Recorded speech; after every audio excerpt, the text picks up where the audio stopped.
ओम राधाई स्वाहा।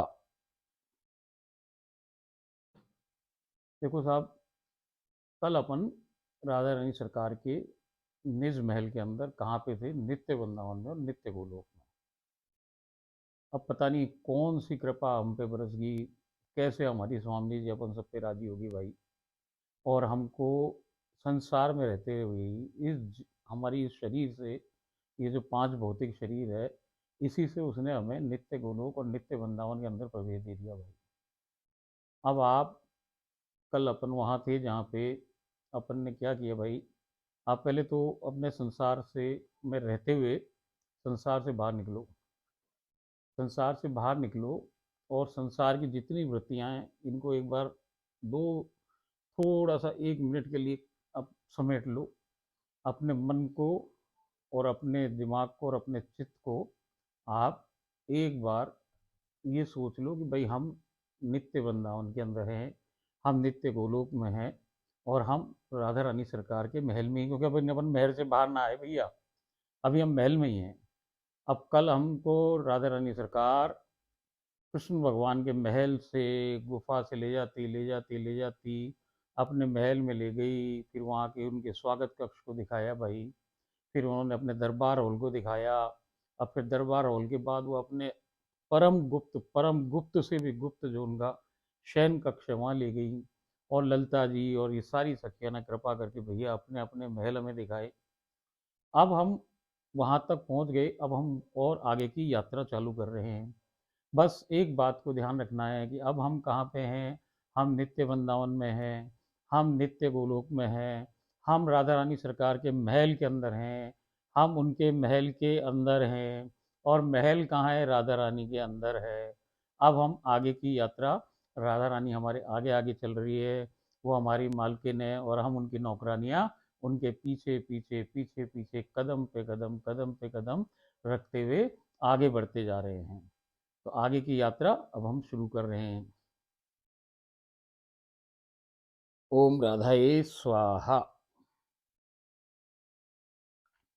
देखो भैया, अब शयन कक्ष के बिल्कुल निकट ही एक श्रृंगार कक्ष है। औरत की सबसे बड़ी चीज क्या भाई? श्रृंगार।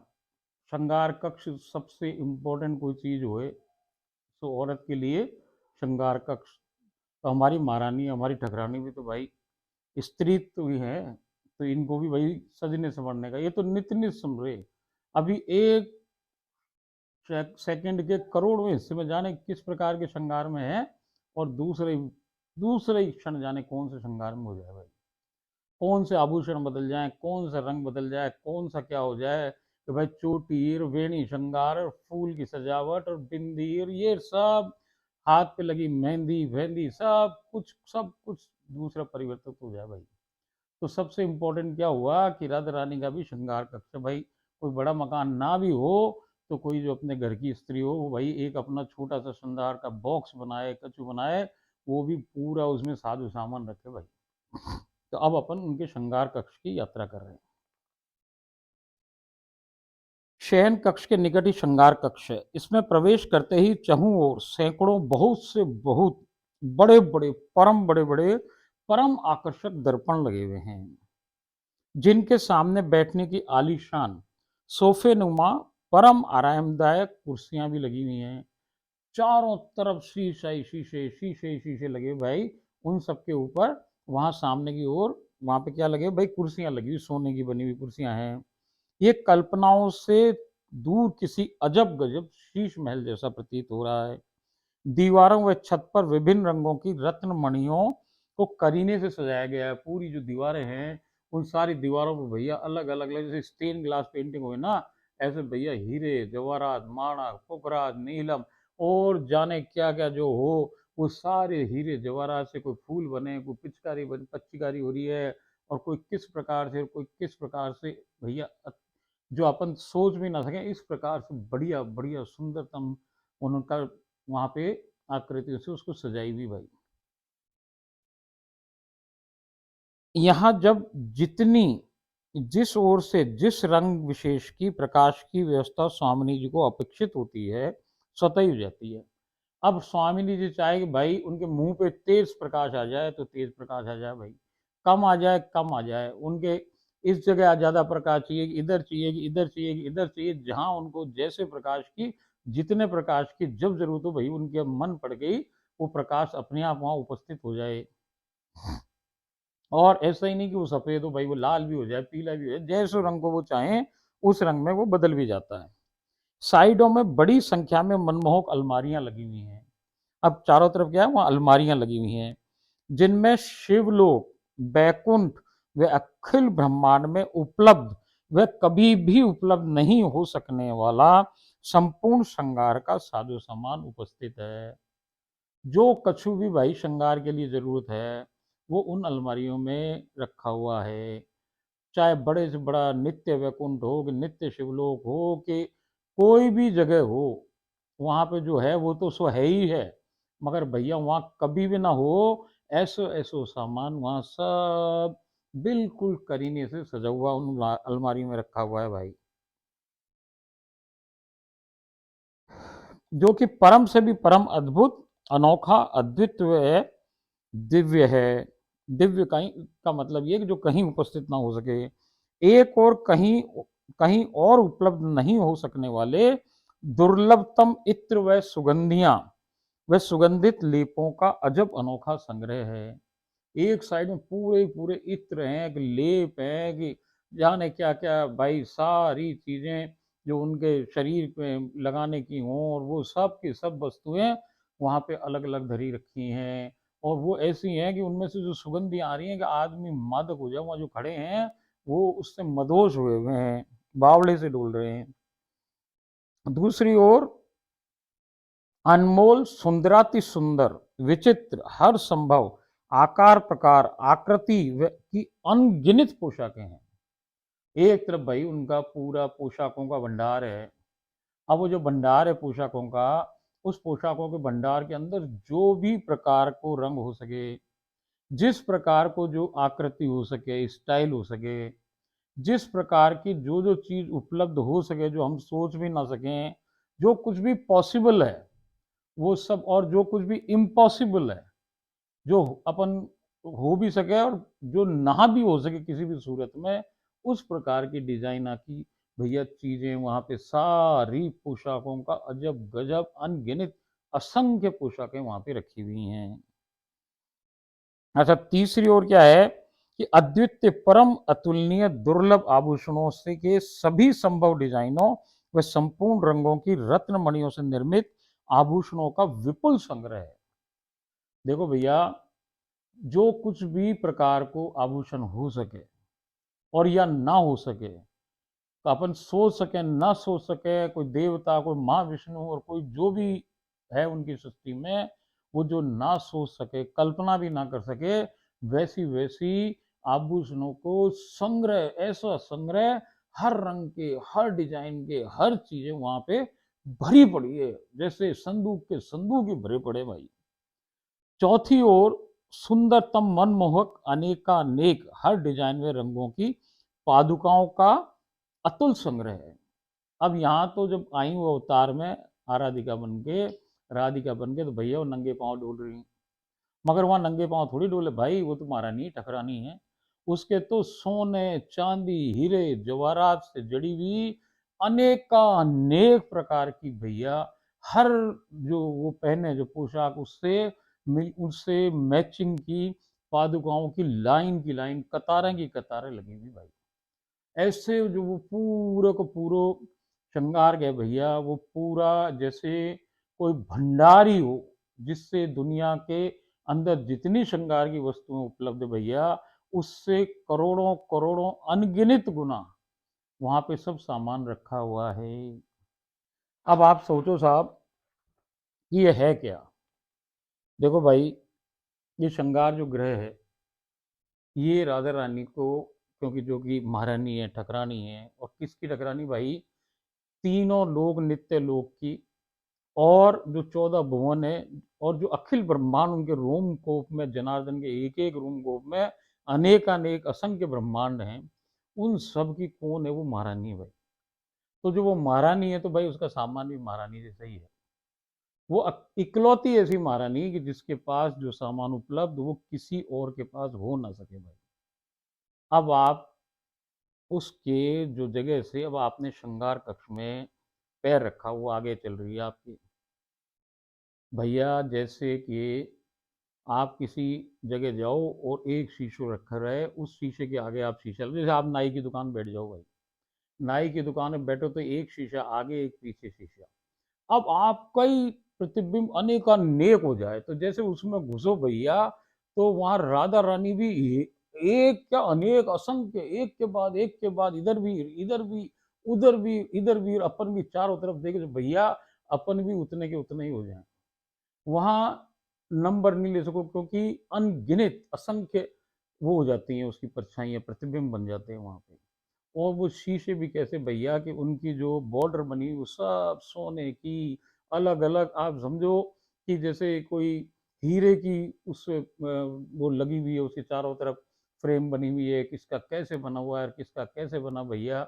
और हीर वो जो शीशे हैं उनके भी जो आकार प्रकार हैं वो ऐसे अलग है, कोई हार्ट का जैसा बना है, कोई चौकोर बना है, कोई तिकोना बना है, कोई भैया ऐसा बना हुआ, अलग अलग डिजाइन के, अलग अलग डिजाइन के वहाँ चारों तरफ लग रहे हैं।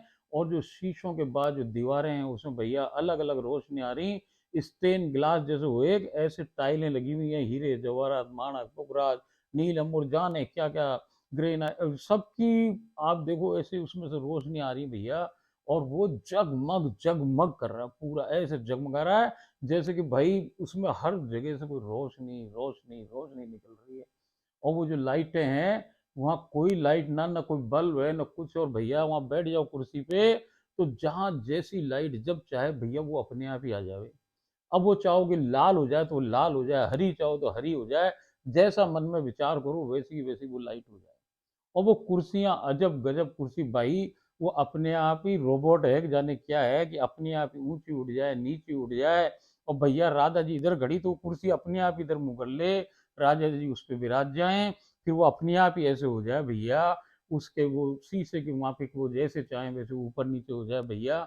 उनको आराम हो करना हो पीछे हो जाए, उनको आगे आना हो तो आगे हो जाए भैया। और वो जो साइड के हाथ रखने की जगह वो उनको ऐसे यूं पकड़ के रखे कि जैसे आराम, उनको पूरा आराम मिले, किसी प्रकार की कोई ये लेश मात्र भी उनको प्रॉब्लम ना हो जाए भाई। अब वो जो बाल कटवाएं तो बेनी श्रृंगार के लिए अलग व्यवस्था कि वो लेटी वही हैं, और वो एक मेज लग रही है उस पर ऐसे पूरी लेट गई है कुर्सी पे, और वो बना रही हैं सखियां उनकी वेणी को श्रृंगार कर रही भाई।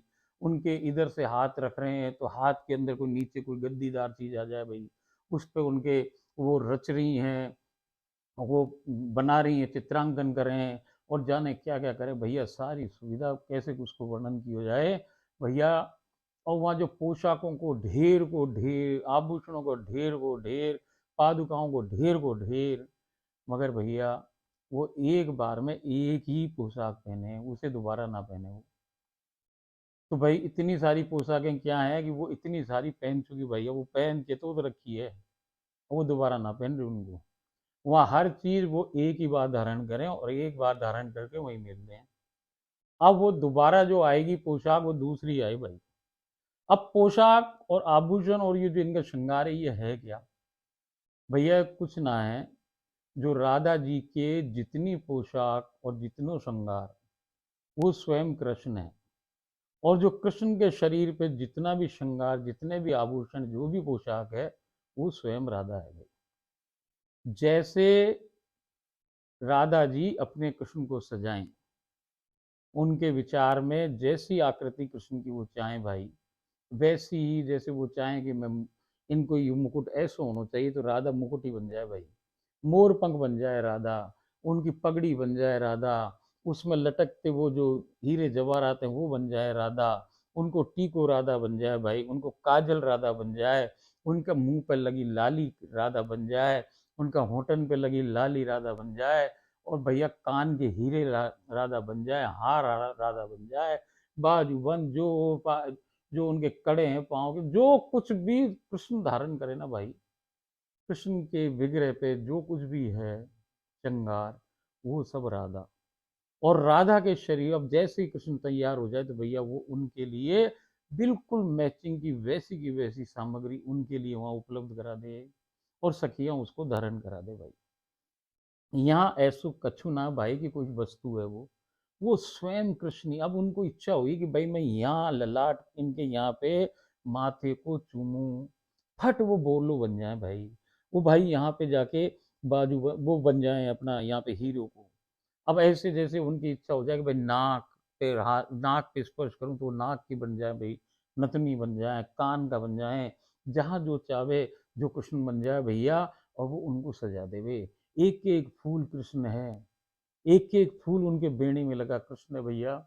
और कृष्ण के अलावा कछु ना, जो वो काजल है, वो बिंदिया है, वो जो उनको माथे पे श्रृंगार है, एक एक जो सफेद लाल डॉट है वो कृष्ण है भाई। और वो कृष्ण के बाद में उनको जब सजा ले भाई, तो जो कान के पीछे वो ढिटोना लगाए ना काला, वो भी कृष्ण ही भाई। चूड़ी एक एक कृष्ण है, कड़ा कृष्ण है, बाजू बंद, कमर बंद, पायले पायले को छोटा छोटा घुंघरू कृष्ण भाई। कृष्ण जो भी राधा के शरीर पे विग्रह पे जो कुछ तुमको नजर आए ना, वो सब कृष्ण है। और कृष्ण के शरीर पे जो कुछ तुमको नजर आए भैया, वो राधा है। यहाँ कछु और ना है। ये जो श्रृंगार कक्ष में जो इत्र रखा है, ये कृष्ण स्वयं ही बैठे हो भाई, बोतल के अंदर इत्र बन के। ऐसे लेप में कृष्ण बने हो कि भाई किसी प्रकार मैं इनके विग्रह पे लगूं, मैं इनके सारे विग्रह में कृष्ण ही बन के लग जाऊं, तो भैया वो तो लेप ही बन जाए। वो लेप ही, वो मेहंदी जो हाथों पे भाई रच जाऊं इनके पे, इनको सुंदर कर दूं, तो कौन करे भाई कि कृष्ण करे। तो ये ऐसो श्रृंगार कक्ष है उनको। पादुकाएं कृष्ण है, सभी कुछ कृष्ण है। कृष्ण के अतिरिक्त राधा के शरीर पे कोई भी कुछ चीज हो ना सके भाई। क्या औकात है किसी भाई को, ये कोई सोना कोई चांदी कोई जीवरात कोई चीज राधा रानी को शरीर को टच करे। उनका जो एक एक केश है ना भैया, वो केश पे जो हवा भी चले ना, वो हवा भी वही, गजरे भी वही, सब कछु कृष्ण है भाई। ओम राधा स्वाहा। भाई अजब कहानी है वहां की। उस कहानी को समझने के लिए ये ज्ञान बुद्धि चित्त मन, ये सारे तर्क वितर्क, ये दुनिया के कानून सब छोड़ने पड़ रहे भाई। वहां जो दिखे ना, उसके बाद ये दुनिया ऐसी लगेगी जैसे भाई चीनी है चीनी। और फिर आप खाओ रसगुल्ला भैया, तो जो आनंद जो है, आनंद के बाद भी जो परमानंद, और परमानंद की भी जो चरम तरम सीमा एलाद है ना भाई, वो मिल जाए आदमी को। अब जब वो मिले तो ये दुनिया क्या अच्छी लगे भाई। ये दुनिया बिल्कुल सूनी सूखी फीकी दुनिया है, ये झूठी दुनिया है। वहां की दुनिया में जब पहुंच जाए आदमी, तो भैया फिर कुछ ना याद रहे उसको। वो दुनिया ही अजब गजब निराली है। और जाने कैसे वो रीझ के आप और हमको वहां ले जाती है, और वो सारी चीजें दिखाए भाई। तो आज आप फिर इस यात्रा को आगे करो। देखो, हिम्मत ना है वह बताने की, बस उसी के दम से उसी के अविलंब से ये सब कुछ मुंह से निकल सके बाबू। वरना तो ये जो आंखें हैं जो देखे ना वहाँ, उसको वर्णन कैसे और कैसे भी हो ही ना सके। वो खुद ही बोल रही भाई, वो खुद ही आपसे बोले, खुद ही दिखा रही है, खुद ही की आंखें हैं, उसी से देख सके। अपन हमारी इन फूटी इन चमड़न की आंखों से क्या देख पाए भाई। इन आंखों से और अंदर की जो हमारी आंखें हैं उससे भी कछु ना दिख रहे हो। जब तक उसका हाथ ना लग जाए, या जब तक कुछ ना नजर आए भाई, उसके रंग में रंगे बिना कछु ना होए।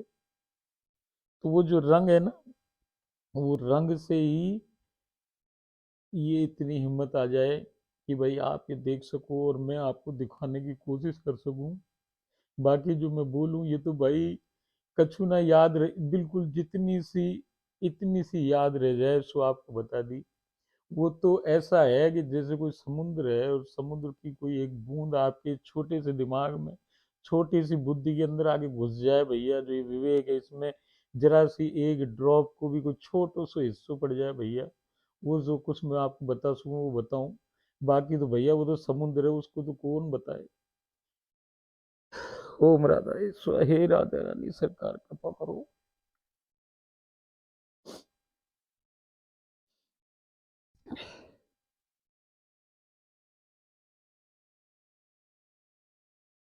ओम राधा ईश्वर।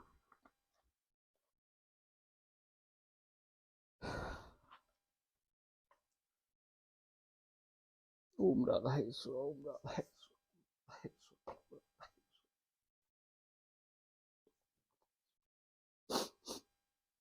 जय राधा रानी सरकार आपकी जय हो। अब अपन श्रृंगार कक्ष से बाहर निकल रहे हैं भाई, और श्रृंगार कक्ष से अपन अब आंगन की तरफ आ गए। श्रृंगार कक्ष के बाहर आंगन की ओर मार्ग उपस्थित है। अब कहाँ आ गए हम? उस जो महल है, महल से अंदर के गेट से निकल के हम उनके आंगन में आ गए। आंगन चित्ताकर्षक व परम दिव्य फुलवारी से अद्भुत सुसज्जित है।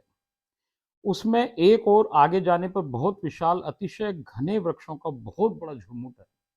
देखो भाई, एक जैसे अब बाहर निकलो मकान के और महल के, चारों तरफ कोई छोटो मोटो आंगन ना भैया, बहुत बड़ो आंगन। तो जिसको आप यहाँ खड़े हो देखो, वो आपको एंड नजर ना ऐसा आंगन। अब वो उस आंगन के चारों तरफ पे तो स्वर्णिम दुर्वा लगी पड़ी भाई, और छोटी छोटी क्यारियों में ऐसे ऐसे फूल, ऐसे ऐसे रंगीन फूल हैं चारों तरफ। पूरा जैसे कोई सतरंगी, अब वहाँ तो 70 रंगी गए अपन, तो 70 रंगी वातावरण हो रखा है। और उसमें फिर बड़े बड़े वृक्ष है, लंबे लंबे वृक्ष। एक कोने की तरफ देखो तो लंबे लंबे वृक्ष, और वो वृक्ष भी कोई हरे भरे नहीं भैया, वो भी अलग अलग रंग के वृक्ष हैं। कोई लाल हो है, कोई पीलो है, कोई हरो है। उसको फूल के अलावा पत्ती है ना उसमें कछु, वो फूल ही फूल है। फूल उसमें से गिर भी रहे हैं, झड़ भी रहे हैं, और पूरा भरा पड़ा है फूलों से भैया। उसका एक पूरा चौगड़ सा पूरा झुरमुट है बड़ा सारा। उस झुरमुट में कोई अंदर घुस जाए तो भैया बाहर वाला अंदर का ना देख सके और अंदर वाला बाहर का ना देख सके। तो राधा रानी उस झुरमुट के अंदर घुस रही है, और हम भी उसी झुरमुट के अंदर घुस रहे हैं।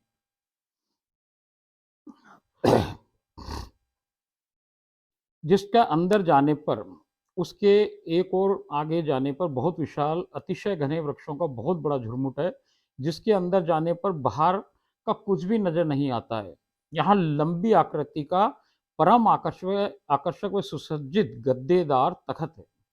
एक तो तखत हो अपना, वो ऐसे ना, कोई एक लंबी सी एक तखत है जिसके ऊपर खूब बढ़िया से गद्दे रखे मखमल के, जिस पर भली भांति मसाज व मालिश इत्यादि की जा सकती है।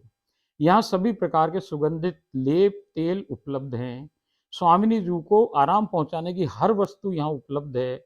ये राधानी सरकार का मालिश करवाने का व लेप इत्यादि लगवाने का स्थान है। वहाँ पे राधा रानी सरकार अपनी सखियों से और सहचरियों से, जिन पे वो कृपा कर दे भाई, उनसे वो मर्दन कराएं अपने बदन को, तेल की मालिश करवाएं, सर की मालिश कराएं भैया। और वो प्रकार अलग अलग प्रकार के लेपन से अपना उस पर बॉडी पे लगवाएं भाई।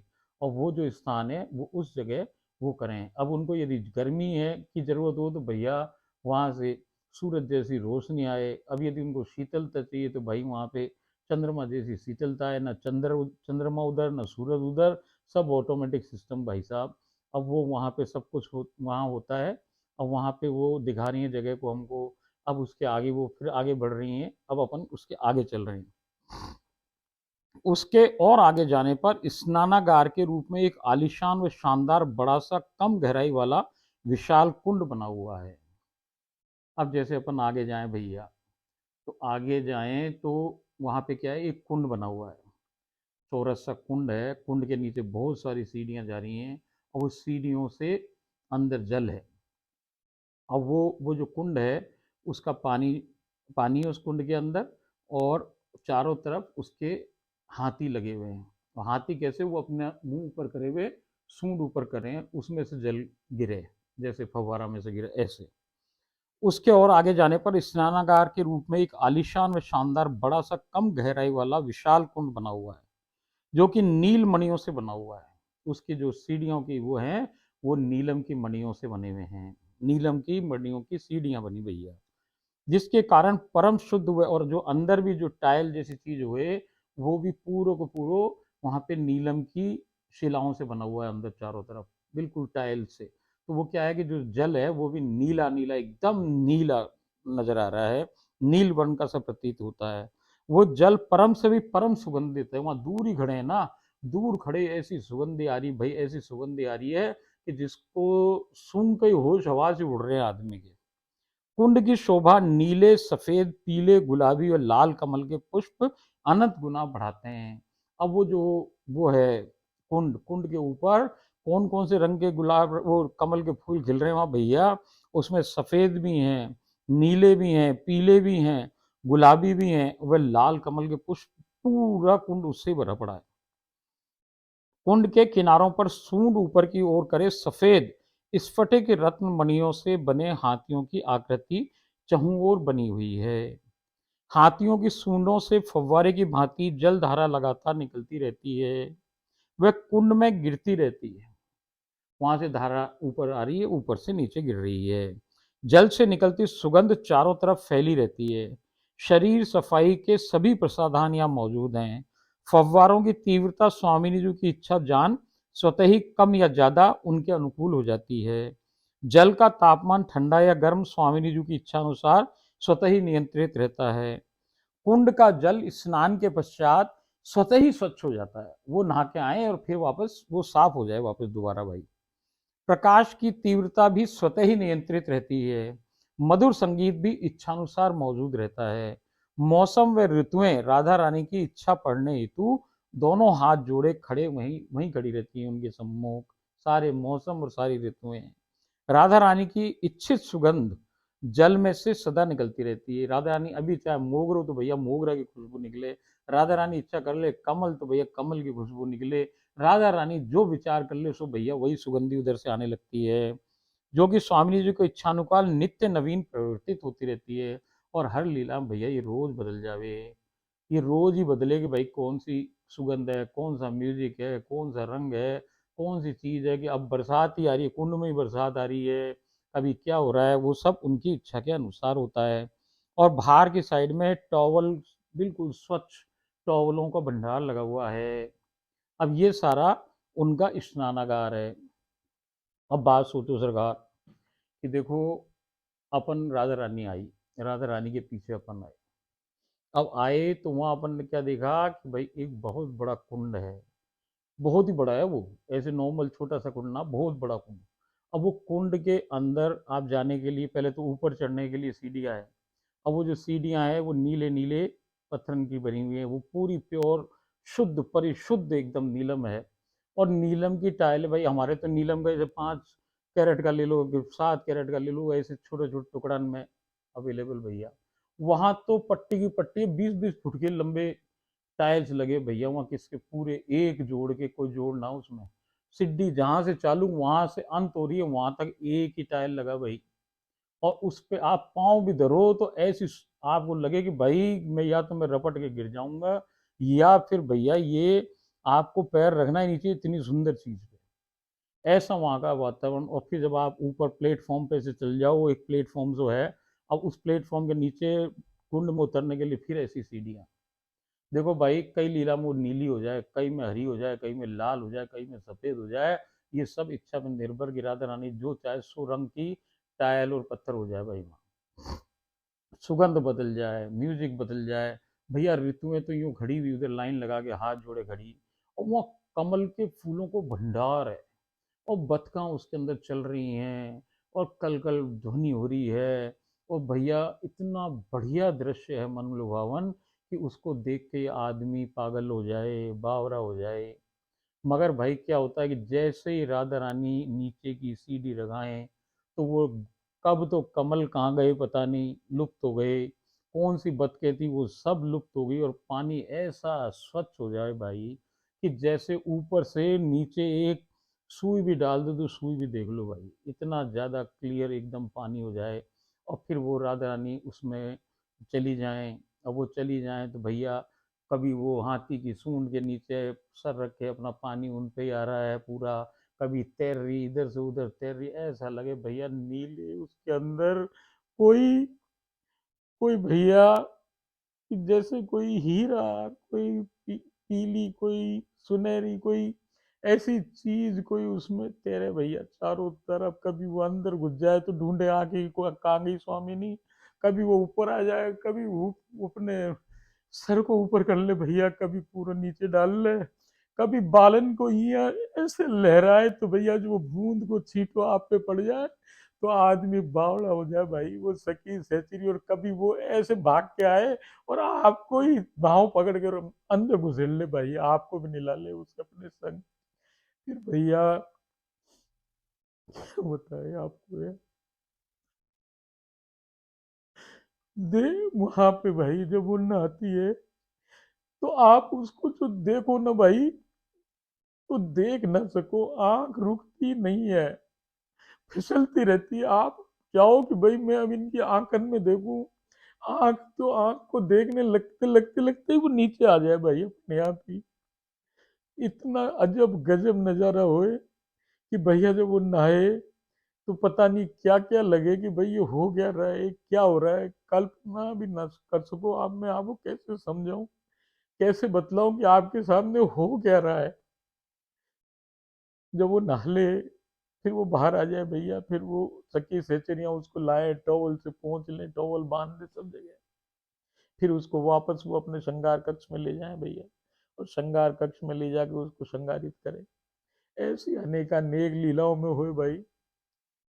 पर हम सौभाग्यशाली, हम जाने किस बात पे वो रुईस गई कि अनेकानेक बार उसको मिलाया, उसके संग हम नहाए।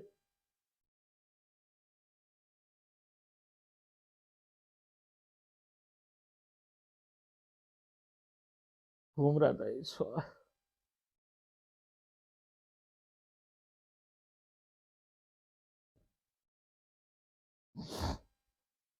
हे राधे।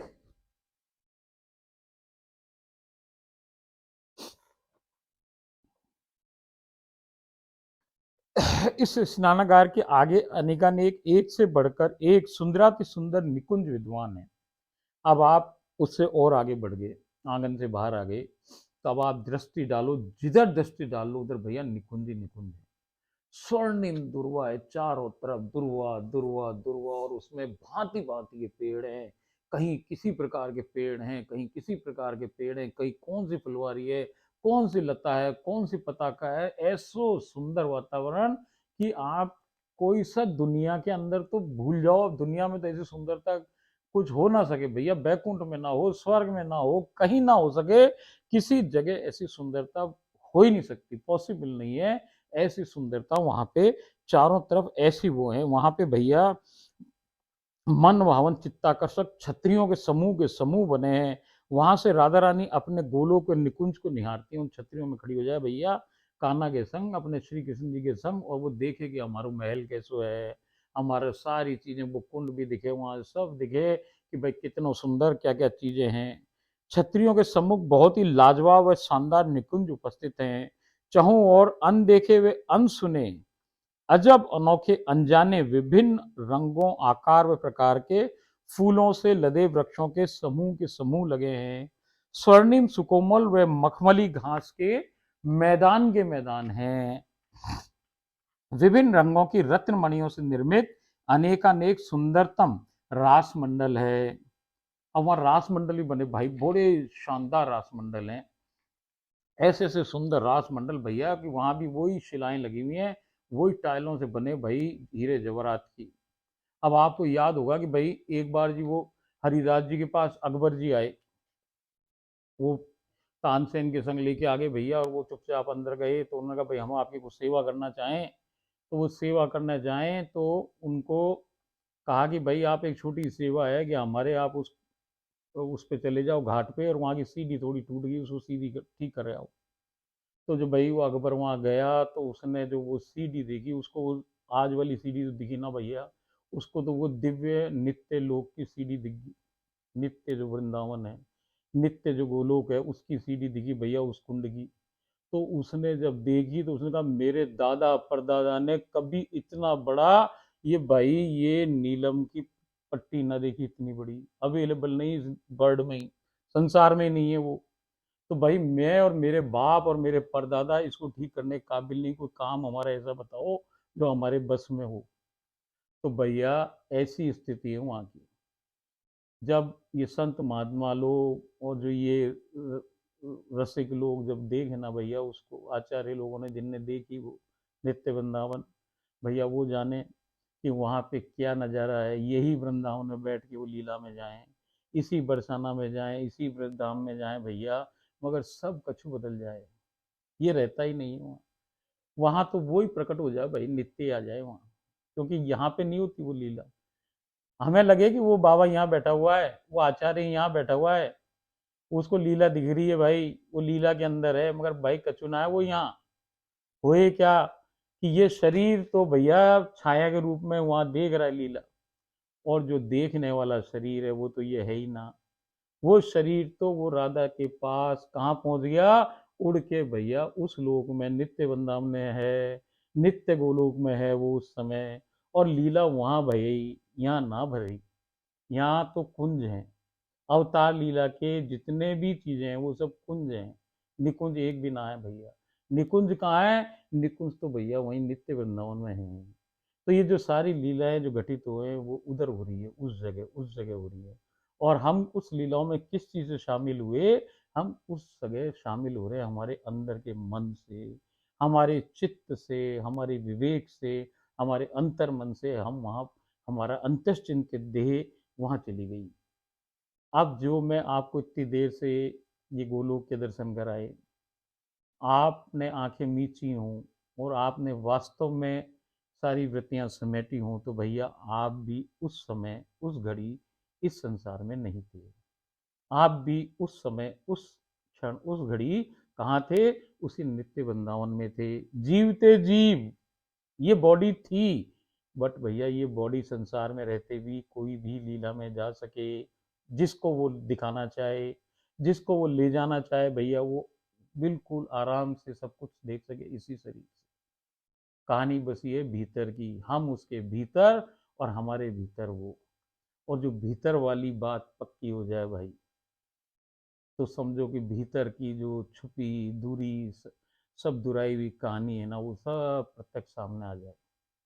अब वो क्यों आपको ऐसा कर रही है मेरे को ना मालूम भैया। जैसे मैं कही कि उसने आपको चुन लिया, अब आप भी उसे चुन चुन लो। मैंने तुझे चुन लिया, तू भी मुझे चुन, वो ऐसे ही गाना गाया भाई। तो आप उसको चुन लो, तो भैया ये जो मैं आपको सब बताई, ये हकीकत हो जाए एक दिन, क्योंकि वो तो सच है। और सच के सामने झूठ खड़ा नहीं रहता, झूठ भी सच ही हो जाता है। झूठ मर जाए भैया, सच हो जाए। मैं कहूँ कि मैं राधा का, तो भाई मैं राधा का, मैंने लीला देखी तो मैंने लीला देखी। ओम राधाई स्वाहा बोलो। आप भी प्रेम से बोलो ओम राधाई स्वाहा। अब आगे अपन, आगे की कहानी सुनो।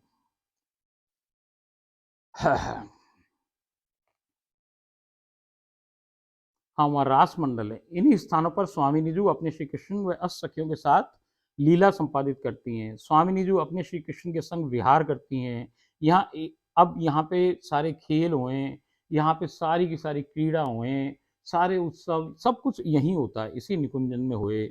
यहाँ एक और नीचे की तरफ जाने हेतु परम आकर्षक फूल लता पताकाओं से भली भांति सुसज्जित स्वर्णिम स्वर्ण निर्मित सीढ़ियां हैं। अब एक बहुत ही आलीशान सीढ़ियां उस जगह से नीचे जा रही हैं। कहाँ जा रही हैं? वो नदी के तट तक ले जा रही हैं आपको। ये सीढ़ियां नीचे एक परम चित्ताकर्षक नदी के किनारे ले जाती हैं। नदी का जल परम स्वच्छ है, नील वर्ण बहुत अधिक सुगंधित है। नदी में अत्यंत सुंदर व दिव्य बतखें जल क्रीड़ाएं करती रहती हैं। अब ये जो बतखें भी हैं भैया, ये अपनी वाली बतखें ना है, वहाँ बतखें भी सुनहरी है, सोने की सी बनी बतखें हैं भैया। और वो जो बतखें, उनमें से किसी में सोने में से लाल रंग निकल रहे हो, किसी में हरो निकल रहे हो, किसी में भाई नीलो रंग निकल रहे हो है। और वो बतखें ना भैया, वो बतखें ऐसी लगे कि उन बतखों को ही देखते रहो। अब वो एक ही आवाज़ में, अपनी आवाज़ों में कुछ बातें करें, बोलें आवाज़, वो चहचहा रही हैं। ऐसे ही नदी में अत्यंत सुंदर व दिव्य बतखें जल क्रीड़ाएं करती रहती हैं। भिन्न भिन्न रंगों के कमल पुष्प नदी की सुंदरता को अनेक गुना बढ़ा देते हैं। कोयल, मैना, मोर, पपीहा का अपनी अपनी वाणी में बोला गया राधा राधा नाम का मीठा मीठा जयकारा उद्घोष चहुओर गूंज रहा है। मोर तो कह रहा है भाई, जैसे कि मोर अपनी लैंग्वेज में, अपनी भाषा में बोल रहा है, कोयल अपनी भाषा में बोल रही है, भैया मैना अपनी भाषा में बोल रही है, बतख अपनी भाषा में बोल रही है। सब अपनी भाषा में बोल रहे हैं, पर बोल क्या रहे हैं? सब के सब बोल रहे हैं राधया राधा राधा राधा राधा। तो चहु और जो आवाज़ आ रही है, चाहे वो भाषा कोई भी हो, स्वर कोई भी हो, मगर आवाज़ क्या आ रही है आपके कानन में पड़ रही है, राधा राधा राधा राधा राधा राधा। बस ये राधा ही आप लोग की ज़िंदगी भी पार कर दे भाई। बोलो राधा राधा राधा राधा राधा। ऐसे नहीं भाई, राधा राधा नहीं, ऐसे राधा राधा राधा राधा भाई, राधा राधा। श्री राधे श्री राधे श्री राधे श्री राधे राधा। नदी का प्रभाव तेज ना होकर बिल्कुल धीमा धीमा है। अनेकानेक प्रकार की अवर्णनीय परम चरम सुसज्जित व सुंदरता से परिपूर्ण विभिन्न आकार प्रकार की नौकाओं का समूह भी वहां उपस्थित है। देखो भैया, वहां नावें हैं बहुत सारी भी। और हमने हजार लीला में देखी भाई, सैकड़ों लीला में हमने कहा देखी कोई नाव वाव कछु ना। अब उनको इच्छा हो गई कि नाव है, और मालूम पड़ा केवल तीन ही लोग हैं भाई, एक तो राधा जी, एक कृष्ण जी, और एक सहचरी है भैया। तो वो छोटी सी नाव आ जाए तीन के बैठने की। अब जो पूरा अस्सकी मंडल हो भाई, बड़ी नाव आ जाए, और भी बहुत किंकरी मंजरी आ जाए तो भैया और बड़ी नाव आ जाए। मगर अब जो वो दिखा रही है हमें, वहां नाव पहले ही खड़ी हुई है। वहां लीलाओं में कई बार नाव हुए ना भैया, नाव आए। अब तो यहाँ नाव पहले ही उपस्थित है सारी, तो वो नाव भी ऐसी ना है जो अपने नाव है भैया। परम सुसज्जित, कोई मोर का आकार की है, और कोई किस प्रकार के आकार की है, किसी में कैसी छतरी लग रही है, किसी में कैसे वो हवा को कंट्रोल करने के वो लग रहे हैं। अरे भैया, वो नाएं लगती ना वो लगे को बड़े बड़े यान हैं, जाने कैसे कैसे परम सुंदर। सुंदर शब्द की मैं और कौन से शब्द लाऊं जो आपको बता सकूं कि सुंदर से भी कोई सुंदर तो कोई शब्द ही ना है। सुंदर कछु वर्णन ना कर सके भैया। सुंदरता की जो सीमा हो ना, उसमें भी ये कछु बांध ना सके अपन। सुंदर से कोई बड़ो वर्ड ही ना हमारे पास डिक्शनरी में भाई, क्या करें, कहाँ से लाएं कि वो क्या कहलाता है, क्या चीज है, उसको हम क्या कहें। हमारे पास शब्द ही ना उसको कहने के लिए। उस चीज को देख के बस आप अनुभव कर सको भैया, उसको बोलें कैसे, क्योंकि हमारे पास शब्द ही ना भैया, शब्द ही नहीं बने हमारे संसार में। ऐसी चीजें है ही नहीं कि जो सुंदर से ज्यादा हो। आप क्या कहते हो, बहुत सुंदर बहुत सुंदर बहुत सुंदर, सुंदराति सुंदर, सुंदरता की सीमा। अरे भैया, ये तो एक उसकी छोटी सी कड़ी है, उससे कुछ ना बन रही। कुछ और शब्द लाओ, और खोजो, कहीं से और पकड़ के लाओ, तब मालूम पड़े भाई कि वो है क्या। हाँ जी, अब अपन कहाँ थे, जिसमें अनेकों अनेक बार स्वामी निजू व उनके श्री कृष्ण कभी कभी सखियों के संग नौका विहार करते हैं। हमने बहुत सी लीलाओं में देखा है, नदी का जल सुमधुर कलकल वाणी में स्वामिनी जी का गुणगान करता रहता है। अब जो नदी का जल है, जो वो चले ना नैया, तो भी वो क्या कह रहा है, राधा राधा राधा राधा राधा राधा। वो भी एक गति है, उस गति से, उस स्वर से, उस ताल से वो अपने राधा राधा नाम पुकारता है वहां।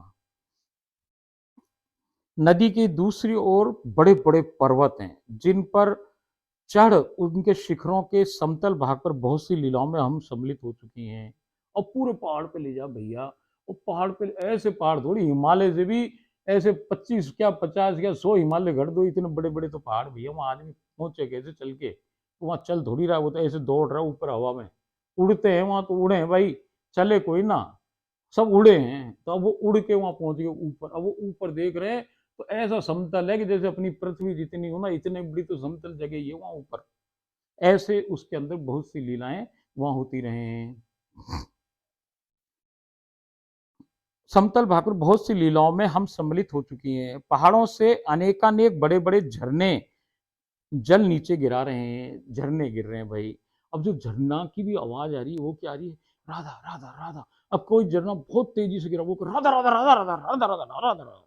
कोई कहती राधा राधा राधा। भैया वो झरने भी राधा राधा पुकार रहे उधर सारे। वो जल नदी में समा रहा है, वो सब जल कहाँ आ रहा है, नदी में आ रहा है। बहुत बार स्वामी जी व उनके श्री कृष्ण झरनों में स्नान करते हैं। झरनन के बीच में चल जाए भैया, झरनन से चढ़े तो झरने का जल नीचे गिर रहा है, उसमें से चल रहे हैं। कौन चल रहा है भाई, तो वो आगे आगे राधा रानी और कृष्ण भैया भगवान जी अपने गल गल भैया डाल के चल रहे हैं। पीछे पीछे भैया उनकी सहचरी चल रही है, और चल किस पे रहे हैं, वो झरने के जल पे चल रहे हैं। बीच में जाके रुक जाए भाई थाड़े भये, और साइड में देखो तुम्हारा चट्टान है, चट्टानों पे चढ़ जाओ, उसमें से वो झरना आ तो रहा था नीचे और वो उनकी तरफ हो जाए भाई, और वो झरने के जल में नहा रहे हैं। बात समझो सर, ये वहां देख के मालूम पड़ा, इसे बताने की ना है। बहुत बार स्वामिनी जी वे उनके श्री कृष्ण झरनों में स्नान करते हैं। निकुंजों के अतिरिक्त यहाँ पर बहुत से घने वन भी हैं, जंगल भी हैं। एक बात ध्यान में सदैव रखनी है कि ये सब कुछ श्री राधा रानी सरकार के भीतर ही है, उनसे बाहर कुछ भी नहीं है, कुछ होता ही नहीं है उनके बाहर। वास्तव में तो, अभी बहुत इंपॉर्टेंट बात नोट कर लेना सब, वास्तव में तो श्री राधा रानी सरकार का हृदय ही गोलोक है। जैसे अपना हृदय ना हार्ट, ऐसे उनको जो हार्ट है राधा रानी को, वही गोलोक है।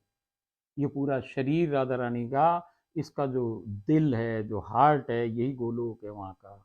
नित्य वृंदावन, नित्य गोलोक क्या है? राधा रानी स्वयं का हृदय है। इसीलिए हृदय कमल को हम कहते हैं हृदय निकुंज। वो जो हृदय निकुंज है उसमें भी चार हिस्से हैं, जैसे हमारे हो ना कि दो भैया, दो वेंट्रिकल, दो ऑट्रियम, तो ऐसे जो ये हैं, ऐसे ही उनके भी चार भाग हैं। जो ऊपर के दो भाग हैं वो कृष्ण के महल हैं, और जो दो नीचे के भाग हैं वो राधा रानी सरकार के नीचे के महल हैं।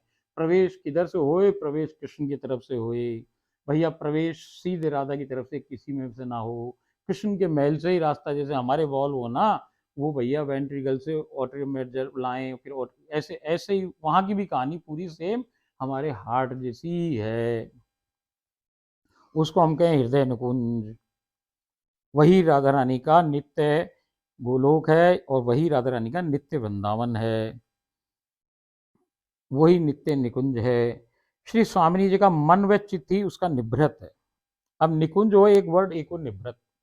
निकुंज होए सो बाहर की कहानी, जहाँ पे लीलाएं हों, और निवृत और भी घुई है, उसके भी अंदर घुस के, उसके अंदर घुस के और जो लीलाएं हुए, वो जो लीलाएं और गुप्त जो लीलाएं हुए, वो भैया निवृत में हुए हैं।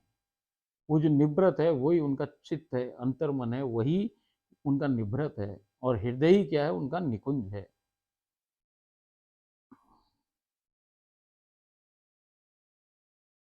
ठीक इसी प्रकार जीव का हृदय ही गोलोक है। अब वो कहीं उनके शब्द क्या है, वो क्या बता रही हैं कि भैया जैसे ये ऊपर नित्य वृंदावन नित्य गोलोक है, ऐसे जो मनुष्य जीव का जो दिल है, जो हार्ट है, यही राधा रानी का गोलोक है, नित्य वृंदावन नित्य गोलोक है। हमारे शरीर में कहाँ है? हमारा हार्ट, जो हम कहें जो भीतर झांक के देखो, कहाँ देखो? अपने हृदय में देखो भाई। हृदय में ही आपको प्रकट हो जाए, क्या प्रकट हो जाए? नित्य वृंदावन और नित्य गोलोक। यही आपको वो अनुपम अद्वितीय भाई, जिसकी कोई तुलना ना कर सके, ऐसो जोड़ो जो युगल है, वो उस हृदय में ही विराजमान है। वो ना कहीं बाहर मंदिर में विराजमान है, ना कहीं संसार में विराजमान है, या तो वो अपने लोक में है, या इस संसार में कहीं अवेलेबल है, तो भैया वो हृदय में बैठा हुआ है। वो अपने हृदय के अंदर हमारा निकुंज बनाए बैठा हुआ है। इसीलिए कहे कि भाई भीतर झांको, भीतर झांको। श्री राधानी सरकार का हृदय ही उनका निकुंज है, और स्वामिनी जी का मन व चित्त ही उनका निवृत्त है। ठीक इसी प्रकार जीव का हृदय ही गोलोक है, जहाँ जब तक हमारी सांसारिक काया जीवित है, जब तक ये बॉडी है हमारी, जब तक वो हमारे हृदय में रहें, और जब बॉडी खत्म तो इस बॉडी को लेके उधर ले जाएं भाई, अपने लोक ले जाएं। श्री राधानी सरकार मैं अपने श्री कृष्ण सखियां व संपूर्ण सकल जूथ व परिकर के साथ विराजमान हैं। देखो भाई, मैं आपको पहले ही बताया कि जहाँ भी राधा कृष्ण है, वो अकेले कभी भी नहीं होते, किसी क्षण भी नहीं होते। ये 5,000 लोगों का समूह है, 4,096 लोगों को कहें हम राधा कृष्ण। जो आप एक रोटी पवाओ भोग में भैया, वो कौन खाए? कितने लोग खाएं? वो खाएं 4,098 लोग। तो सोचो भाई कि आप क्या खिला रहे हो? एक छोटी सी रोटी, जो बर्तन लाओ वो भी छोटे से भाई, मिश्री बिल्कुल छोटी सी लाओ भाई, भगवान की थाली में, भगवान के पास रखने के लिए सबसे छोटी डिब्बी लाए आदमी मिश्री रखने की, जल रखने के लिए सबसे छोटा गिलास लाए, सबसे छोटी जो चीज अवेलेबल हो, बस ना चले भैया, नहीं रोटी भी ढक्कन से काट काट के छोटी छोटी बना के पवाए उनको आदमी। खुद तो खाए 10 रोटी और उनको पवाए कितनी? एक, वो भी बमुश्किल। उसमें भी जाने कोई लाखों करोड़ों में से कोई एक दो पवाए सो पवाए भैया, नहीं सब स्वयं ही खा जाए आदमी इधर। स्वामी जी ने कृपा कर स्वयं बतलाकर वह लीला में सम्मिलित कर जो कुछ भी बूंद बराबर हमें दिखलाया है, उसमें से भी जो कुछ आधा अधूरा, बिल्कुल भैया आधा अधूरा भी कहना पाप है, कोई 1-2% उस जो दिखाया उसमें से हमारी बुद्धि में जो रह सका, वो हम कुछ आपके सामने लिख पाए और बता पाए भैया। अपितु तो गोलोक गोलोक व विशेषकर राधा रानी के गोलोक का महल तो अनंत है, जिसे जान पाना परम से भी परम असंभव है। एक विशेष व गुप्त बात स्वामी जी ने हमें बताई कि यहाँ कुछ भी उपस्थित नहीं है। अब देखो भाई, बहुत ही इंपॉर्टेंट बात समझ लेना, गोलोक क्या है ये समझने की अब वो एक इतनी गुप्त बात बता रही हैं कि जिसे आप समझो। वो कह रही हैं कि एक विशेष गुप्त बात स्वामी जी ने हमें बताई कि यहाँ कुछ भी उपस्थित नहीं है, जीरो है, कुछ भी ना है। परंतु जब जैसा जो कुछ मैं चाहूं, मेरे सोचने भर से उसी क्षण सखियां वह सहचरियां स्वयं ही वो वस्तु बन जाती हैं। सबसे इंपॉर्टेंट बात कि भैया वहां कुछ भी ना है, जो कुछ भी वहां है वो कौन है, सखी सहचरियां बन जाए। अभी राधा रानी के मन में इच्छा हुई झूला। अब झूला तो वो सोच भी ना पाई, उनके मस्तिष्क में आया झय। झय करते ही तो ये लंबा सा सकिया गई, फटाफट तना बनी, पेड़ बनी, डाल बनी, पत्तियां बनी, और 2 4 5 सखियों का समूह सीधा लटक के एक रस्सी बन गया, एक बन गया, 5 7 सखियां सीधी सीधी भैया सेचरिया उनके बैठने का सिंहासन बन गई, और ललता विशाखा जी ने उनको बिठा के रख दिया। इतने में तो राधा जी के मुंह से विचार में आया झूला। जब तक झूला आया, जब तक तो सखी सहचरियों ने उनको बिठा के झूलना प्रारंभ कर दिया। कौन बना, पेड़ कौन है, सहचरियां हैं भाई। पत्तियां कौन है, फूल कौन है, डाली कौन है, डोरा कौन है, रस्सा कौन सा है भाई, और वो सिंहासन कौन है, और ये सब कुछ कौन है भैया, ये सब सब की सब सहचरिया, सब सहचरिया। कोई ना, सहचरियों के अलावा कछु ना भैया, कछु ना, कछु ना, वहां कछु भी ना है। और वहां सब कुछ बन जाए, कहा क्या बन जाए, हर चीज जो राधा जी की इच्छा में आ जाए वो सहचरी स्वयं बन जाती हैं। सहचर्यों का समूह इस बात का है कि भैया वो जो इच्छा हो जाए, 5,000 क्यों रहे संग में, कि जो इच्छा हो जाए वो बन जाए। अभी चाहे कि घोड़ा तो वो घोड़ा बन गई, वो चाहे रथ वो रथ बन गई, वो चाहे हवाई जहाज प्लेन, मेरे को हमको चाहिए साहब विमान चाहिए, वो विमान बन जाए, जो चाहे सो बन जाए। पवन भी वही, प्रकाश भी वही, जो कुछ भी, सुगंधी भी वही, जो कुछ भी अवेलेबल वहां भाई, घास भी वही, दुर्वा भी वही, फूल भी वही, पहाड़ भी वही, नदी भी वही, सब कुछ सखी सहचरी और कछु ना। कुछ भी नहीं है, सब कुछ है।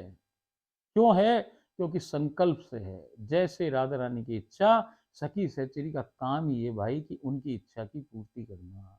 कैसे राजी रहे राधा रानी, कैसे राजी रहे, बस यही काम सखी सहचरी का। चाहे वो मर जाए, चाहे गर्दन कट जाए, चाहे कछु हो जाए भैया, मगर राधा रानी को कष्ट ना हो। पंखा झेल रही है सखी पूरे टाइम। पंखा भी कौन बना हुआ है, सहचरी बनी है।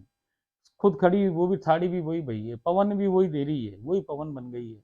अब वो हिला रही है भैया, जब तक वो हिले, वो पकड़ी नहीं हमारी स्वामिनी जी, तब तक चाहे उसके पैर टूट के गिर जाए, कछु हो जाए, मगर भैया वो पंखा ना गिरने दे। वो पंखा झेलती रहेगी, झेलती रहेगी, झेलती रहेगी। तो भैया यहाँ स्व सुख है ही नहीं। सखी सहचरी को कछु ना चाहिए भैया, क्या चाहिए कि राधा रानी कैसे प्रसन्न रहे। यहाँ किसी को अपना सुख ना चाहिए। सुख किस बात का चाहिए कि भाई वो दोनों कैसे सुखी हो, उनको कैसे आराम पहुंचाए। और उनको देख देख के ही जो एहलाद पैदा हो रहा है भैया, वो उसका वर्णन करना असंभव से भी असंभव काम है। वो जो चीज मिल रही है ना आपको, वो जो कृपा है, वो जो रस है, उस रस को ही कहें भैया राधा का रस। वो भैया समझो कि केवल देखने मात्र का ही है। वहां कोई क्रिया नहीं भाई, ना कुछ हुआ ना कछु ना हुआ, बट केवल उसको देखने का जो सुख है, वही ऐसा तड़प हो रहा है कि उसकी कोई तुलना नहीं की जा सकती है। हाँ, तो वो कह रही हैं, जो कुछ भी मैं चाहूं मेरे सोचते ही उसी क्षण सखियां व सहचरियां स्वयं ही वो वस्तु बन जाती हैं। हाथी, घोड़ा, पेड़, फूल, फल, नदी, पहाड़, नौका, झूला, सब कुछ सखियां व सहचरियां तत्काल ही स्वयं जुड़कर बन जाती हैं। अब उन्होंने कुछ चित्र भी यहाँ पे अपन को दिखवाए हैं। अब आप थोड़ा देखो, ये चित्र जैसे देखो, हाथी चाहिए तो वो हाथी बन गई। कौन है ये सब? केवल सखियां ही मिलकर हाथी बन गई हैं। घोड़ा चाहिए तो भैया वो घोड़ा बन गई हैं। नाव चाहिए तो भैया वो नाव बन गई हैं। वो झूला चाहिए तो वो झूला बन गई है। देखो, सब कुछ राधा रानी ने सोचा, जो कुछ कैसे हुआ, ये सब की सब कौन बन गई? ये सब सखी और सहचरियां ही बन गई। ये बात, ये चित्र बता के वो अपन को बताना चाह रही है कि वहां है कछु ना, कोई हाथी ना है, कोई घोड़ा ना है, मगर देखो घोड़ा भी है, हाथी भी है, सब है। क्या है? सखी सहचरी ऐसा रूप धारण कर ले हुए हैं। देखो, यहाँ तो भगवान और देवी देवता ही कर सके रूप, वहां तो सखी सहचरी में इतनी पावर भैया, वो चाहे जो बन जाए, चाहे जैसे रूप बना ले, वो खुद ही अनेक हो जाए। उसे कोई राधा रानी से पूछने की या राधा रानी की ताकत लेने की जरूरत ना है। वो चाहे कि मैं 1000 सहचरी बन जाऊं तो वो खुद ही एक क्षण भर के अंदर 1000 सहचरियां बन जाती है, वो खुद ही अपना ही रूप बदल ले, जो चाहे सो वो बन जाए भैया। ये पावर तो वहां की किंकरी जो बुहारी निकाले ना, उसके पास भी भाई। यहाँ पर भांति भांति के विशाल रथ, विमान, उड़न खटोले, उड़ने वाले कालीन, सब कुछ बन सखी सहचरियां मेरा अच्छा अनुसार उपलब्ध करवा देती हैं, जो कि हमारे को सम्मिलित की गई लीलाओं में दृष्टिगोचर भी हो चुका है कई बार। स्वामिनी जी ने स्वयं ही बतलाया है कि गोलोक धाम में जो कुछ भी दिखाई देता है और नहीं दिखलाई पड़ता है, वो सब कुछ सखी सहचरी बनी स्वयं मैं ही हूं। अब और भी इंपॉर्टेंट बात, इससे भी गुही और रहस्यमय बात। देखो भैया, वो कहें कि ये जो सब कुछ बन रहा है पसारा, ये सखी कौन है, ये सहचरी कौन है, ये हम पहले ही जाने कि भाई जब सृष्टि बनी तो राधा रानी की इच्छाएं तो सखियां हैं। और ये सहचरियां कौन है भैया? ये कृष्ण ने राधा को ही बना के तो भेज दिया, आपको राधा में करना, राधा का राधा का पात्र बनाना क्या है कि राधा ही बनाना होता है। राधा का रस रखने का पात्र कोई ना बन सके, राधा ही बन सके भाई। तो इस गोलोक के अंदर केवल और केवल राधा को ही प्रवेश है। कृष्ण भी राधा है, सारी 8 सखियां भी राधा हैं, सभी सखी, सभी सहचरियां भी राधा हैं, सभी किंकरियां मंजरियां जितने भी सब राधा ही है। राधा के अलावा गोलोक में, नित्य गोलोक में, नित्य वृंदावन में कछु ना। क्यों?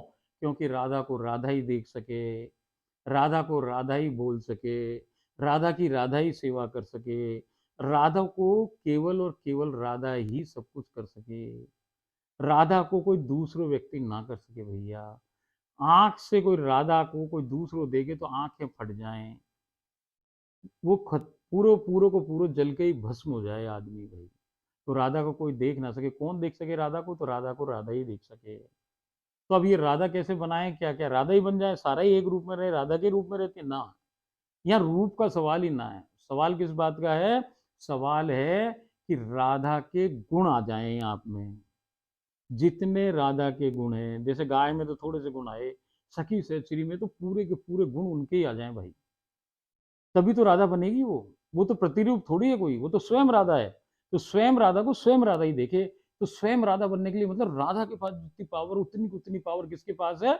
सखी के पास है, सहचरी के पास है। जब भी तो क्या हो कि भैया कृष्ण आ रहे हैं, वो कहते हैं अबे रुक, अभी नहीं जा सकते हो अंदर, अभी जब तक बुहारी लगा रही, वो किंकरी जो केवल केवल केवल वहां सफाई करे भैया, सफाई कर्मचारी हो रही है, वो क्या कह रही है, किसको कह रही है? जो उनके आत्मा है, परमात्मा है राधा के, कृष्ण को क्या कह रही है? ठाड़ो खड़े रहे भाई बाहर, पहले ही सफाई होगी, जब जाओ नहीं तुम हमारी सफाई बिगाड़ दोगे। और कृष्ण चुपचाप खड़ा वहां बाहर खड़ा रहे। क्यों रहे? क्योंकि वो देख रहा है कि ये किंकरी ना भैया, ये स्वयं राधा ही है। तो भैया वहां राधा ही है और कुछ ना है। नित्य गोलोक, नित्य वृंदावन, स्वयं राधा, और राधा ही वहां रहे, और राधा की राधा ही सेवा करे भैया, और कोई ना कर सके। इसलिए सारे गुण जो सखी सहचरी के है वो राधा के ही गुण हैं।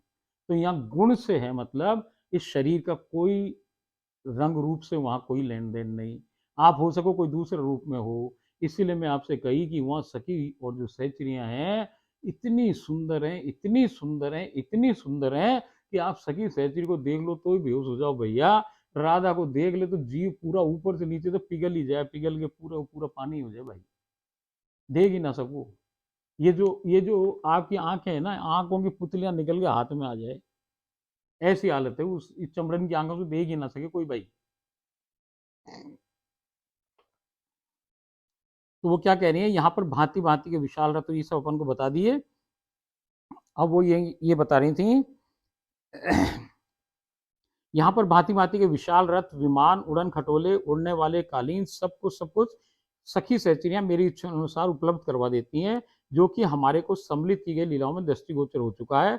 स्वामिनी जी ने स्वयं ही बतलाया कि गोलोक धाम में जो कुछ भी दिखाई देता और नहीं दिखाई पड़ता है, वो सब कुछ सखी सहचरी बनी स्वयं मैं ही हूँ। यहाँ की धरा, आकाश, नदी, झरने, पहाड़, कुंज, निकुंज, वन, जंगल, पवन, जल, अग्नि, प्रकाश, महल, छतरियां, गुफाएं, वृक्ष, पौधे, फूल, फल, पत्तियां, भोजन सामग्री, पेय पदार्थ, बर्तन, झूले, सिंहासन, चौकियां, अलमारियां, दरवाजे, पलंग, चादर, तकिए, मसनद, रत्नमणियां, मेरे श्री कृष्ण, स्वयं उनके श्री कृष्ण भी, सखियां भी, सहचरियां भी, किंकरियां भी, और मयूर भी, तोते भी, मैना भी, कोयले भी, खरगोश भी, समस्त जीव जंतु, वनस्पति, अन्य सब कुछ जो कुछ भी यहाँ उपलब्ध है और हो सकता है, वो केवल मैं और केवल मैं और केवल मैं राधा ही हूँ, और कुछ भी नहीं है।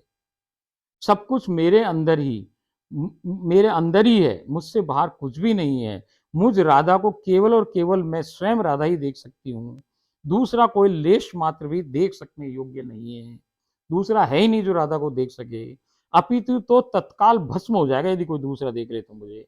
मेरे चहेते जीव जिस पर मेरी कृपा बरस जाए, उसे मेरे श्री कृष्ण, सखियां व अंत में मैं स्वयं उसे राधा यानी मेरे गुणों से युक्त कर मेरे समान राधा ही बना देती हूँ। बड़ी गुप्त, बड़ी गुह्य और बड़ी इंपॉर्टेंट बातें हैं, जो नोट कर लेना साहब, तिजोरी में मिल लेना। ये कहीं उपलब्ध नहीं है किसी शास्त्र में, कोई आपको संत महात्मा ये ऐसे खुल के बताए नहीं भाई। ये राधा रानी की इच्छा है, राधा रानी की कृपा होगी जो वो आपको स्वयं बोल के बता रही भाई।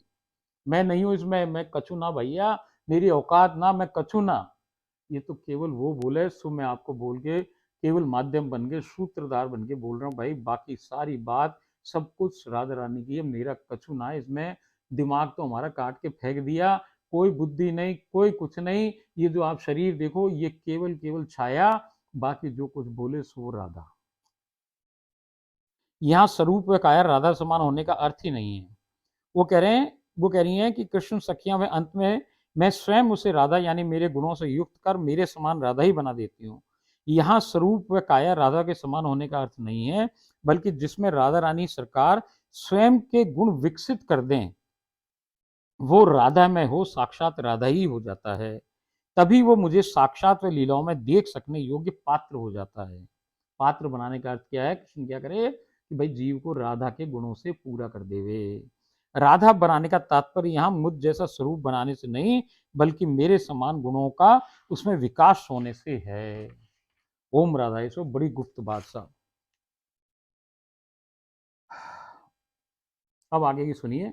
गोलोक धाम की महारानी स्वयं श्री राधारानी सरकार हैं। उनकी नौकरानियां, सहचरियां, किंकरियां व सेविकाएं उन्हीं के द्वारा चयनित व परिकर में सम्मिलित की जाती हैं। यहाँ उन नौकरानियों का कोई भी सीधा संपर्क श्री कृष्ण से नहीं हो सकता। बड़ी इंपॉर्टेंट बात जो अपन पहले भी डिस्कस करी कि भाई यहाँ तो अपन कह सकें संसार में देखो मेरो कृष्ण मेरो कृष्ण मेरो कृष्ण, वहां ना कह सकें। वहां क्या, राधा को कृष्ण, राधा को कृष्ण, राधा को कृष्ण। कृष्ण सब कुछ है, आत्मा है, परमात्मा है, राधा की लीला ना हो सके उसके बिना, मगर है किसका कि है भाई राधा का। यहाँ हमारा कोई नौकरानी, कोई भी मालकिन की चीज को ये ना कह सके भैया ये मेरी। जैसे कोई आपके बॉस की कोई कार हो, आप कहोगे कि मेरी है ना, ये हमारे बॉस की कार है। ऐसे हमारे रानी साहब के ये ठाकुर जी हैं, हमारे नहीं है भाई, किसके हैं, हमारी ठकुरानी के हैं, राधा रानी के श्री कृष्ण जी हैं, हमारे ना हैं। वही ये बात बता रही हैं। वो कह रही हैं उन्हीं के द्वारा चयनित व परिकर में सम्मिलित की जाती है। यहाँ उन नौकरानियों का कोई भी सीधा संपर्क श्री कृष्ण से नहीं हो सकता है। जैसे सांसारिक घर की पत्नी ही नौकरानी की नियुक्ति करती है, पति ही कमाकर लाता है, वही घर का स्वामी होता है, परंतु उस नौकरानी का संपूर्ण संपर्क व नियंत्रण पत्नी के हाथों में होता है। उनका सब ध्यान वह जरूरत पत्नी ही पूरा करती है। यदि कोई सुंदर व चतुर नौकरानी पत्नी को बिना बतलाए व बिना उसकी मर्जी के सीधे ही पति की सेवा शुश्रूषा चुपचाप करने लगे, तो पत्नी तुरंत ही उसे डांट कर मना कर देगी। यदि तब भी वो ऐसा करे तो उसे नौकरी से निकालकर दूसरी नौकरानी रख लेगी। तो कोई नौकरानी भैया अपनी नौकरी गंवाना ना चाहे, यहाँ की इससे बढ़िया नौकरी कोई हो ही ना सके, तो कौन कोई मूर्ख थोड़ी है जो नौकरी गंवाएगा भाई। बिल्कुल इसी प्रकार राधा रानी सरकार भी बिल्कुल नहीं चाहती कि यहाँ गोलोक में कोई भी सखी, सहचरी, किंकरी या सेविका सीधा संपर्क श्री कृष्ण से रखे, जबकि श्री कृष्ण में से ही श्री राधा के प्राण श्री कृष्ण में ही श्री राधा के प्राण बसते हैं। श्री कृष्ण राधा रानी के लिए सब कुछ वे सबसे महत्वपूर्ण है, परंतु श्री कृष्ण से सीधा संबंध श्री राधा रानी सरकार को कतई नहीं भाता है। श्री गोलोक धाम में श्री कृष्ण श्री राधा रानी की निज संपत्ति है। वो क्या होते हैं? निज संपत्तियां होते हैं। निज संपत्ति में संपत्ति है किसकी? राधा रानी की, कृष्ण, जिसे वो किसी से भी साझा या शेयर नहीं करती हैं। जबकि पृथ्वी लोक में अवतारी कृष्ण व राधा की स्थिति इसके बिल्कुल विपरीत है। अवतारी राधा अपने कान्हा को सभी सखियों, 16,108 रानियों व 300 करोड़ गोपियों के साथ बांटती व शेयर करती हैं, क्योंकि अवतार लीला में वो समस्त संसार को परिशुद्ध प्रेम सिखलाने आई हैं। बात बहुत इंपॉर्टेंट है, समझ लेना, कोई परेशानी नहीं है। कृष्ण यहाँ पे गौण नहीं हो रहे, कृष्ण को कोई भूल नहीं रही सखी सहचरी। कृष्ण उसके लिए उतने ही इंपॉर्टेंट है जितने की राधा के लिए हैं। जैसे संसार वाले प्राणी के लिए कृष्ण इंपॉर्टेंट है भैया, भक्त के लिए उससे भी करोड़ों करोड़ों गुना उनके लिए इंपॉर्टेंट कौन है? कृष्ण है, सखी सहचरी के लिए। मगर बात क्या है? बात में भेद है। भेद क्या है कि संसार में वो शेयर कर सके। हम कृष्ण को पिताजी बना लें, माता जी बना लें, कृष्ण जो चाहो वो बन जाने को तैयार है। यहाँ भाई वात्सल्य भाव वो किसी भी भाव में आ जाए, गोपी भाव में भी मानने को तैयार है, वो माधुरी में भी तैयार है, वो दास से भी बन जाए, वो सखा भाव में भी आ जाए, वो सारे भावों को मानता है। हम कृष्ण को कुछ भी बना ले भैया, वो बनने को तैयार है, और राधा इसमें कुछ आपत्ति ना कर सके। बट यदि अपन गोलोक की बात करें तो भैया वहाँ कहानी उल्टी, वहाँ कृष्ण राधा को, तो भैया ये मत समझना कि हम कृष्ण को पीछे या अलग कर रहे हैं या कृष्ण से हमारा कोई संबंध नहीं। भैया कृष्ण से संबंध कटे तो राधा से संबंध पहले कटे, और राधा केवल अकेली हो तो भैया ना लीला हो, ना गोलोक दिखे, ना कछु ना हो भैया। इसलिए कृष्ण तो सदैव अभिन्न है, उन्हीं के संग है, एक ही शरीर एक ही आत्मा के दो नाम है। जैसे हम बताई कि रा आदि शक्ति और धा धारण करने वाला शक्तिमान, यानी कृष्ण और राधा का जोड़ा ही राधा है, और ये इनको कोई भी अलग ना कर सके।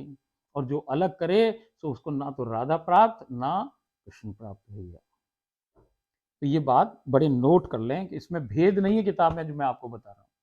जैसे मैं आपको पहली बार कही कि भाई भेद नहीं है शास्त्रों से कि कोई कहे कि साहब आप कृष्ण को पीछे छोड़, अरे कृष्ण को हम पीछे ना छोड़ रहे, राधा को हुक्म ही ऐसा है कि जिस देश है उसका कानून माने, कि राधा की बात माने, कि यहाँ संसार का कानून माने।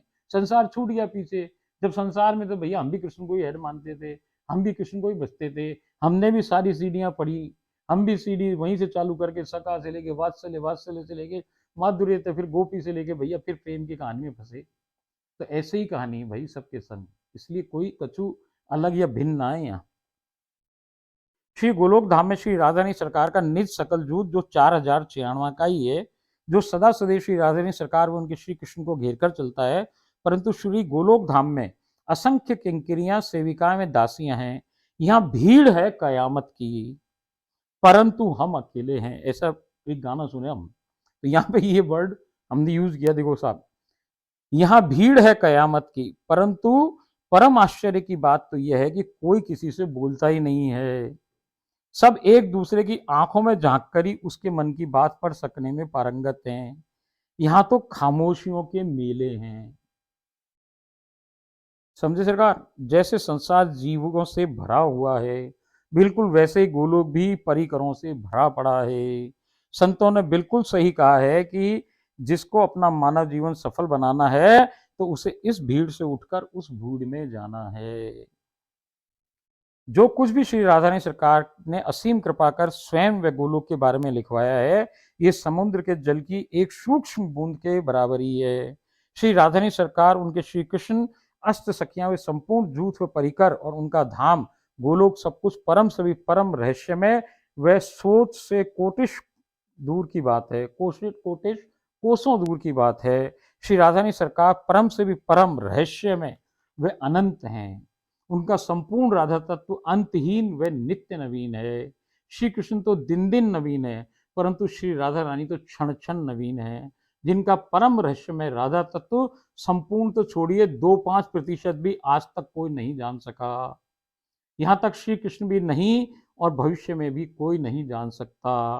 बस राधा कृपा रस के अंतहीन गहरे समुद्र की गहराइयों में डुबकी लगाते रहिए, रस रूप बने रहिए। जितनी गहराई में गोते लगाते जाएंगे, अनमोल रत्नों के खजाने पाते जाएंगे। यहाँ तो भैया एक डुबकी लगाओ, फिर कुछ ले आओ, फिर और गहरी लगाओ और कुछ ले आओ, फिर और गहरी ले आओ लगाओ तो और कुछ ले आओ। भैया सारा का सारा खजाना तो समुद्र के तल में पड़ा पड़ा है। तो जैसे महात्माओं ने संतों ने कहा अपनी वाणियों में भाई कि जिन खोजा तिन पाइया गहरे पानी पैठ, मैं बपूरा बूढ़न डरा रहा किनारे बैठ। जो भैया किनारे पे बड़ा बैठा हुआ है और जो जल के मारे डर गया है वो ना कूद रहा उसमें, तो उसे कछू हाथ ना लग रहा। जिसने मेहनत व हिम्मत कर जल की गहराइयों में गोता लगाया, उसी ने बहुत कुछ अमूल्य प्राप्त किया। जो डूबने के डर से किनारे पर बैठा रहा, वो खाली हाथ ही रहा। अतएव निरंतर प्रयासरत रहिए, सज्ज रहिए नित्य नवीन जानकारी प्राप्त करने के लिए। ना जाने नित्य नवीना कब सब कुछ लुटा दे, ये समय पता नहीं भाई। किस घड़ी किस क्षण किस पे कैसे रीत जाए भैया। और वो अपना सब कुछ ही लुटाती है। वो तो करुणामयी है, दयामयी है, कृपामयी है। वो भैया छोटी मोटी चीज ना दे, जिसको वो पसंद कर ले, जिस पे उसकी नजर की कोर पड़ जाए भैया, उसको तो वो रस रूप ही बना देती है। रस रूप का सीधा अर्थ कि वो अपने रस समुद्र में उसको फेंक दे, डुबो दे। तो भैया जब वो डूब जाए रस के अंदर, तो भैया फिर और क्या चाहिए। अभी भी वक्त है, जाग जाओ। सारे भटकाने वाले मार्ग छोड़कर सत्य व महालक्ष्य पहचानो और जी जान से प्रेम कर श्री राधानी सरकार के चरण कमलों की छत्र छाया में संपूर्ण अनन्यता। अनन्यता is the most important thing. Radha और कछु ना भैया। वह 100% शरणागति ग्रहण कर अपना सर्वस्व स्वामिनी जी को समर्पित कर दो। इसी में आपका सर्वोपरि हित निहित है। केवल थूथा ज्ञान मत समझिए, अपने स्वयं के वे सैकड़ों अनुगतों के सच्चे अनुभव से बता रही हूँ। अपने वे स्वयं के वे सैकड़ों अनुगत जो राधा रानी के शिष्य हैं, जो रोज लीला देखे भैया, उनकी 8 किताब तो छप चुकी और जाने कितनी किताबें, रोज नित्य नई लीला हो रही है। तो हमने उनकी किताबें बनाई हैं। पहले आप इसको समझ लो कि है क्या राधा जन, फिर अपन धीरे धीरे आपको हम रस समुद्र में डुबोएंगे। आपको लीलाओं की भी चर्चा करेंगे, खुल के करेंगे, क्योंकि राधा रानी का ऑर्डर है। हम आपको बताएंगे कि लीला में कहाँ कहाँ क्या क्या हो सकता है। तब आपको मालूम पड़ेगा कि ये सब सोच से परे की बात है भैया। ऐसा कभी सोच ना सके आदमी जैसा जैसे वहाँ घटित हुए लीलाओं में।